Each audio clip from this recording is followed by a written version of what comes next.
விரிவான திட்ட அறிக்கையில் சரியான தகவலை கொடுத்திருந்தால் மெட்ரோ திட்டம் மதுரைக்கு வந்திருக்கும் என அதிமுக அமைப்பு செயலாளர் ராஜன் செல்லப்பா தெரிவித்துள்ளார். மதுரையில் நலத்திட்ட உதவிகள் வழங்கும் விழாவில் பேசிய அவர், அதிமுக ஆட்சிக்கு வந்த பிறகு மதுரைக்கு மெட்ரோ ரயில் திட்டம் கொண்டுவரப்படும் என்றும் தெரிவித்தார்.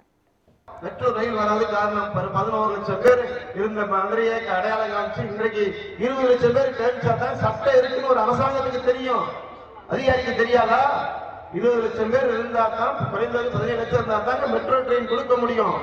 நீ எழுதி அனுப்புறவங்க திட்ட அறிக்கை டிபிஆர் என்று சொல்றோமே, அது விரிவான திட்ட அறிக்கை என்று பெயர் அதற்கு. அந்த விரிவான திட்ட அறிக்கையில சரியான தகவல் இந்த அரசு கொடுத்திருந்தா மெட்ரோ ட்ரெயின் மதுரைக்கு வந்திருக்கும். அது வர முடியாம சரியான திட்ட அறிக்கை கொடுக்காதனால இன்றைக்கு மத்திய அரசு திருப்பி தகவல் கேட்டு அனுப்பிச்சிருக்கு. இல்ல 6 மாசம் அதிமுக ஆட்சி பொறுப்புக்கு வந்த பிறகு மதுரைக்கு மெட்ரோ ட்ரெயின் வந்தே தீரான சந்தேகமே வேண்டாம். 2 வருஷத்துக்கு முன்னாடியே சொன்னேன், இந்த எய்ம்ஸ் மருத்துவம் யாருக்காவது தெரியுமா? நம்ம தொகுதியில தான் வருது, திருப்பூர்ன்ற தொகுதியில தான் எய்ம்ஸ் மருத்துவமனை வருது. அந்த மருத்துவமனைக்கு நான் தேர்தல் அறிக்கையிலே சொன்னேன், இந்த 3 ஆண்டுகளில் எய்ம்ஸ் மருத்துவமனையை கொண்டு வருகிறேன் என்று சொன்னேன்.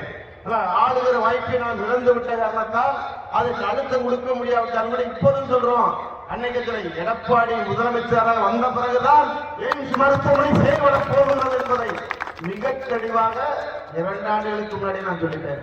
ஆனா எய்ம்ஸ் மருத்துவமனை கட்டிடப்பு வேகமா இருக்கு, காத்துக்கிட்டு இருக்கு.